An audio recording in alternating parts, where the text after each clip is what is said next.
Yeah, what's up, RC Poetic Soul? Please subscribe and like the channel. I'm coming at you guys again with another vlog.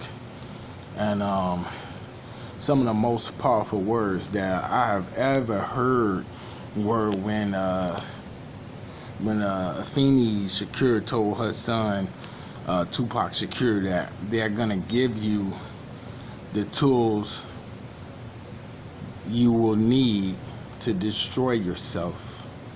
I believe that was the accurate way it was put.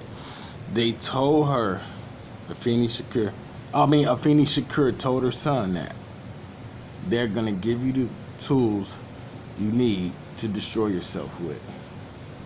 Surely enough, one way or another, Tupac was a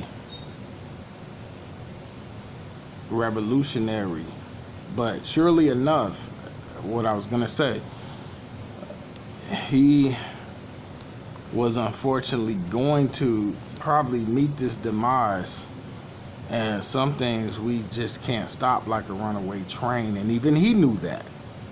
He knew that it was getting too far, and sometimes we can't turn back.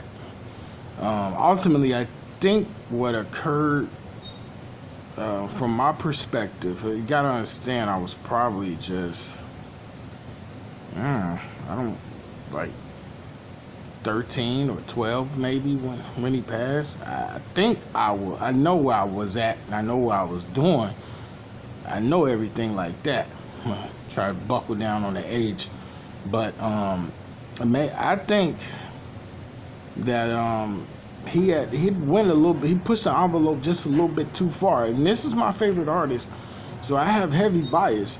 I love his movies and his music, and his poetry, just everything that he really stood for, and his interviews.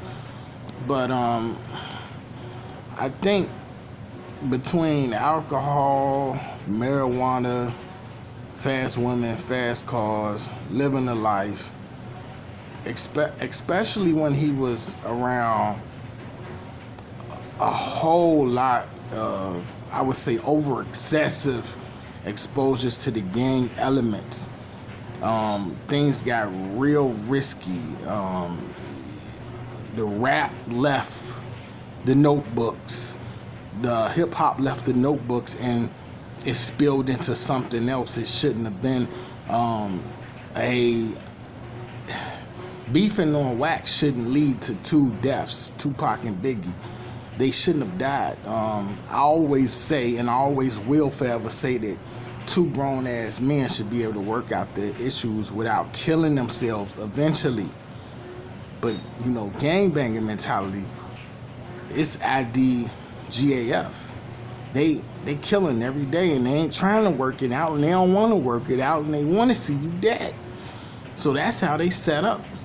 And when he jumped Orlando, it was set up, like, hey, you ain't over your head. This ain't diss records right now. This is death, retaliation. You ending up like came from Menace to Society type of shit. So, but here's what I want to really hit on. He was given the things to kill himself with, and who's responsible? Who ultimately is responsible? You say Tupac is responsible? Is it Suge? I mean, who takes the blame for what happened to one of our greatest hip hop MCs? Because who is it? Is it the government of then? Is it the police? It's been so much suggestive debate on this whole thing. It's been running to the ground. Who killed Tupac? Who killed Tupac? Who killed? We all know the answer, and I'm not going to say his name. I'm going to shut the hell up and tell you guys to Watch the video in Las Vegas, the fight scene, if you didn't see it. And you know what? You got your killer. But I want somebody to tell me, T Swift, big Taylor fan, but I want somebody to tell me why. Why is it that the tools that he were given to him, why were they given? Because look, at first Tupac, all he had was the ability to act, notebook, a place to put his thoughts. Sooner rather than later, became a roadie and eventually became his own MC, starting his own thing. So he was, what it is, guys, he was exposed to this shit. He was exposed slowly but surely to what would kill him and be his end. And for a lot of black men, it starts that same way. Nobody on this earth was put here corrupted. You know, I watched Pac change. You know, he never lost his heart, ever. He never ever lost his heart and his soul and his compassion. But he did that ability that is instilled in us to hate, that tool that's put into us to hate and to just want to disintegrate our enemy and destroy what's in front of us.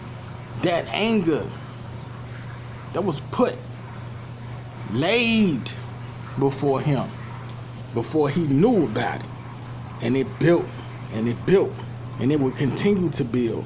And when he was exposed to overexposure to people like Suge, a bad guy himself, exposed to the death row way, exposed to this lifestyle of gangbanging, then he was just turned out bad. And when he realized what was really going on and where he was really at in life, in order to get out of that, he couldn't. Because see, I remember the last photo captured of Tupac, and his eyes told me, Tupac's eyes told me so many stories over the year. I wrote a poem on him, 2 of them. But his eyes told me, one, as though he had just seen a plain cold white ghost, and 2, is that he knew his life had hit a conclusion and there was no turning back. And maybe it's just the poet in me to be able to look and see these things, but I think we all, some of us, seen it anyway. But my answer is in this video in terms of what he was given to kill himself with, because that was a powerful sentence Afeni said, because the tools that were laid before him, the marijuana, the alcohol, the women, the fast cars, the guns, how many brothers has it killed? Let's get serious here. It's fucking like genocide on our communities across the globe. And just because Tupac was a celebrity, an icon, didn't mean he wasn't falling victim to it. And it's very unfortunate, I said that, but it is very unfortunate that a tragedy had to occur. And it's been like 24 years? About right. Yeah, it's been about 24 years, coming up on maybe the 25th. But and he ain't forgotten. He never will be forgotten. He too powerful. This is the longest stretch of time I went in my life without listening to Tupac, and that's been about 2 months. So what's that say? You know, but that's because I've been off into other genres of music more so. But I'll never ever forget his legacy and his impact. But I wonder, is there any way around this where he could have been spared? And I don't know. I mean, he had all kind of friends and buddies, but let's not pretend that he was a saint. He was not, and but he was a good dude. But some of the people questionable who he hung around with. But he, like a lot of black men, he wore a chip on his shoulder. And I understand it well, very well that you know, the anger, you know, we taught to fight, you know, we taught, man, throw them hands, man, you know, bust a shot off, you know, all that, you know. It's just that's why every video, or 98% of my videos, has a quote: fight with your mind, leave the drama behind. Because I know young black males, how we can get caught up, how we can just, I want to fight, you know, I want to knock a nigga out, I want to knock. Stop. Think. Consequences before you react. So stop. Think. Consequences before reacting. And it's a sombering thing, man, because his mom told him, and like a lot of us, you know, we just, you know, we hear what our parents and peers say, that have some sense, those that have sense. We hear them, but at the end of the day, do we really understand that the words that they say could be possibly trying to save our lives?